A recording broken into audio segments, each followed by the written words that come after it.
নমস্কার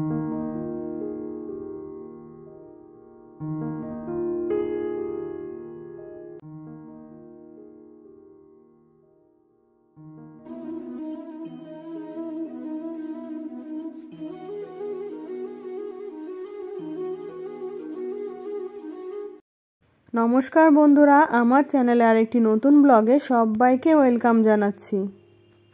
আজ শনিবার, তাই আমার হাজবেন্ডের অফিস ছুটি থাকায় আজকের রুটিনটা আমার একটু অন্যরকম। অন্যান্য দিনগুলো যেমন আমার রান্নাবান্নার কাজ দিয়েই শুরু হয়, কিন্তু আজকে যেহেতু রান্নার কোনো তাড়া নেই, সেই জন্য আজকে ঘরের কাজ দিয়েই আমার দিনটা শুরু করছি। তাই প্রথমেই চলে এলাম আমার বেডরুমে। আগে ঘরটা গুছিয়ে নেব, পরে বাকি কাজগুলো করে নেব। প্রথমেই বিছানাটা পরিষ্কার করে নিলে মনে হয় যে না, অর্ধেকের বেশি কাজই যেন আমার কমপ্লিট হয়ে গেছে, তাই আমি প্রথমেই বিছানাটা পরিষ্কার করে নেব। আর আমাদের এখানে রাতে এখনো পর্যন্ত খুব একটা ঠান্ডা পড়েনি, তো আমরা শুধু কাঁথা গায়ে দিয়েই রাত কাটাচ্ছি। এখনো পর্যন্ত শীতের জন্য ব্ল্যাঙ্কেট, লেপ এগুলো কিছুই আমরা বের করিনি। আজ অথবা কাল লেপ, ব্ল্যাঙ্কেট যেগুলো শীতের জন্য প্রয়োজন আর কি, সেগুলো বের করে রেডি করে রাখার ইচ্ছে রয়েছে। কারণ আমাদের ঘরে যে সমস্ত জিনিসগুলো বহুদিন ধরে থাকে, সেগুলো তো স্বাভাবিকভাবেই একটু গন্ধ বা একটু ধুলো জমা হয়। তো আমাদের যেহেতু একটু ডাস্ট অ্যালার্জি রয়েছে, তাই আমরা ঘরে রাখা জিনিস কোনো কিছুই না ধুয়ে ব্যবহার করতে পারি না।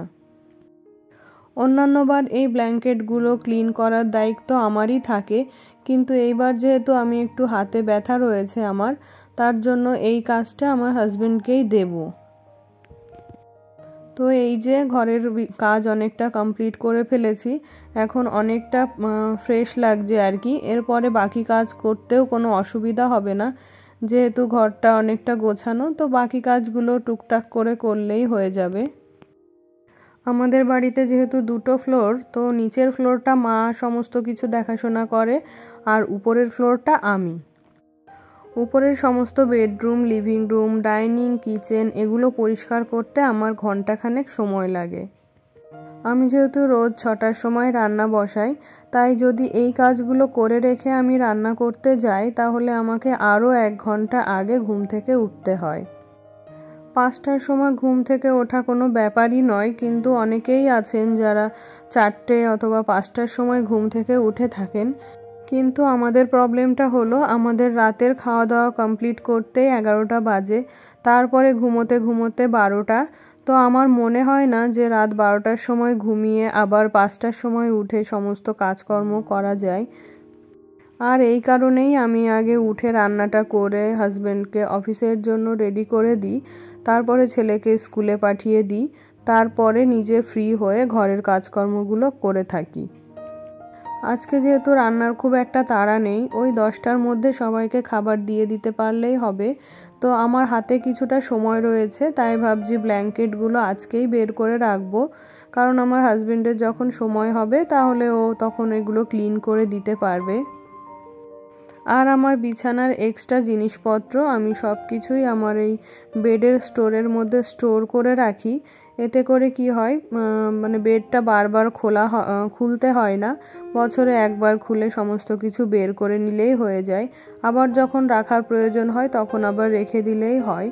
তো আমাদেরটা এখানে থেকেই পেয়ে গেলাম, আর আমার ছেলেরটা কোথায় রেখেছি সেটা এখন মনে করতে পারছি না। তো আমি চলে এসেছি পাশের রুমে, আর এখানেই রয়েছে আমার ছেলের ব্ল্যাঙ্কেটটা।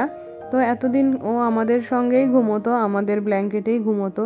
তো এবার যেহেতু একটু বড় হয়েছে, তো ওকে আলাদা ব্ল্যাঙ্কেট দেবো ভাবছি। আর এই ব্ল্যাঙ্কেটটা এবছরই প্রথম ব্যবহার করব, কারণ এটা কেনা হয়েছে অনেক বছর আগেই।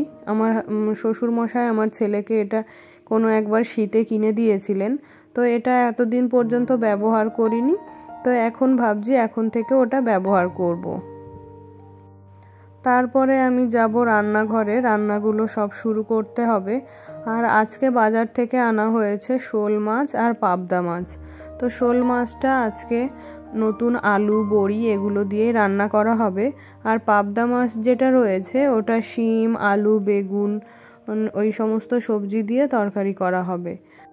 রান্নাঘরের বেশিরভাগ কাজটাই শাশুড়ি মা এগিয়ে রাখেন, যেমন মাছ ধোয়া থেকে শুরু করে সবজি কাটা, কোন মাছের সঙ্গে কি সবজি রান্না হবে সমস্ত কিছুই মা করে দিয়ে থাকেন, আর আমি এসে শুধু আমার সময় মতো রান্নাটা করে নিই। তো শোল মাছ যেহেতু নিজেই একটি সুস্বাদু মাছ, তো এটা রান্না করার জন্য এক্সট্রা আর কিছু প্রয়োজন নেই, শুধু নুন লঙ্কা টেস্ট করে নামিয়ে নিলেই হয়ে যায়। তো এখানে আমার শোল মাছটা হয়ে গেছে, তারপরে করব পাবদা মাছ। তো এই সবজি দিয়ে তরকারিটা আমাদের বেশিরভাগ দিনই হয়ে থাকে, শুধু মাছটা বদলে যায়, কারণ যেদিন যে মাছ হয় সেদিন সেই মাছ দিয়ে এই সবজিটা করা হয়। রান্না শেষ করে এবার আমি এলাম স্নান করতে। তো যেহেতু শীতকাল, এক্সট্রা করে হেয়ার কেয়ার, স্কিন কেয়ার এগুলো তো করতেই হয়, আর আমার যেহেতু একটু ড্যান্ড্রফের প্রবলেম রয়েছে, তাই আমি রোজই হেয়ার ওয়াশ করে থাকি। তো সেই মতো আজকেও আমি হেয়ার ওয়াশ করেছি। আর গরমকালে কি হয়, চুলটা একটু ড্রাই করে নিলেই, খোলা রাখলেই এমনিতেই শুকিয়ে যায়, আর শীতকালে একটু যদি ভালোভাবে চুলটা ড্রাই না করা হয় তাহলে ঠান্ডা বসে ঠান্ডা লেগে যেতে পারে।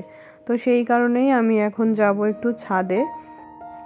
যেহেতু ছাদে চুলটা শুকাবো, তার জন্য নিয়ে নিলাম একটু হেয়ার সিরাম, চিরুনি, আর এই যে রাতে পায়েস করেছিলাম সেই পায়েসটাও নিয়ে এখন ছাদে যাব। তো শীতকালে রোদে বসে পিঠে পুলি খাওয়ার মজাই অন্যরকম। তো সেই কারণেই আমি পায়েসটা নিয়ে ছাদে চলে এলাম আর কি। আর আপনারা যারা আমার বন্ধুরা রয়েছেন, তারা কে কে আমার মতো এরকম ছাদে বসে পিঠে পুলি খেয়ে থাকেন আমাকে কমেন্টে জানাতে ভুলবেন না। কিন্তু আমাদের ছাদে কিন্তু আপনারা কোনো ফুলের গাছ এই সমস্ত কিছুই দেখতে পাবেন না, কারণ এখানে হনুমানের উপদ্রব এতই বেশি যে কোনো কিছুই আমরা করতে পারি না। তো ইচ্ছে ছিল কি পুরো ছাদটা নেট দিয়ে ঘেরার জন্য, আর সেইভাবে আমার শ্বশুরমশাইকে বলেও ছিলাম যে এরকম কাজ করে থাকেন যারা, তাদের সাথে একটু কন্ট্যাক্ট করে দিতে, যা খরচ হয় আমার হাজবেন্ড দেবে আর কি। যদিও বাড়ির সমস্ত মেনটেনেন্সের খরচ আমার শ্বশুরমশাই দিয়ে থাকেন, তো এটা যেহেতু একটু বাড়তি খরচের মধ্যে পড়ে, তাই বলেছিলাম কি আমার হাজবেন্ডকে দেওয়ার জন্য। তো জানি না সেটা কতদূর সম্ভব হবে, আদেও কবে সম্ভব হবে। তো এই রকমভাবেই চলছে, আর আমি সেই কারণেই এবার কোনো ফুলের গাছ লাগাচ্ছি না আর কি। এখন বেলা ওই 12:30 মতো বাজে, আর এখন থেকে 7টা পর্যন্ত সমস্ত সময়টাই আমার নিজস্ব সময়। তো শুধু এই খাওয়া দাওয়ার ব্যাপারটা থাকবে এর মাঝখানে আর কি। আর যেহেতু রাতের রান্নাটাও একবারে দুপুরে করে রাখি, তো রাতেও সেই জন্য রান্নাবান্নার কোনো ঝামেলা থাকে না আমার। যে খাবারগুলো থাকে ওগুলোই শাশুড়ি মা রাতে গরম করে রাখেন, ওগুলো দিয়েই আমাদের ডিনার হয়ে যায়। আর এই সময়টা যেহেতু আমার নিজস্ব, তো সেটা আমি ডিসাইড করব যে সময়টা আমি কিভাবে কাটাবো। আমি চাইলে আমি ঘুমিয়েও কাটাতে পারি, চাইলে ঘরের কোনো কাজকর্ম করেও কাটাতে পারি, আবার চাইলে ছাদে বসেও কাটাতে পারি। আর আমার ভিডিওটি যদি আপনাদের একটুও ভালো লেগে থাকে তাহলে প্লিজ একটি লাইক করে দেবেন, কারণ আপনাদের একটি লাইক, একটি কমেন্ট আমাকে পরবর্তী ভিডিও বানানোর জন্য অনেক বেশি মোটিভেট করে। আর যদি মনে করেন আপনাদের এই ছোট বোন বা দিদি ইউটিউবে সামান্য একটুখানি নিজের জায়গা করে নেবে, তাহলে চাইলে আমার চ্যানেলটিকে সাবস্ক্রাইব করে রাখতে পারেন। আসবো আরেকটি নতুন ভিডিও নিয়ে। সবাই ভালো থাকবেন, সুস্থ থাকবেন। বাই।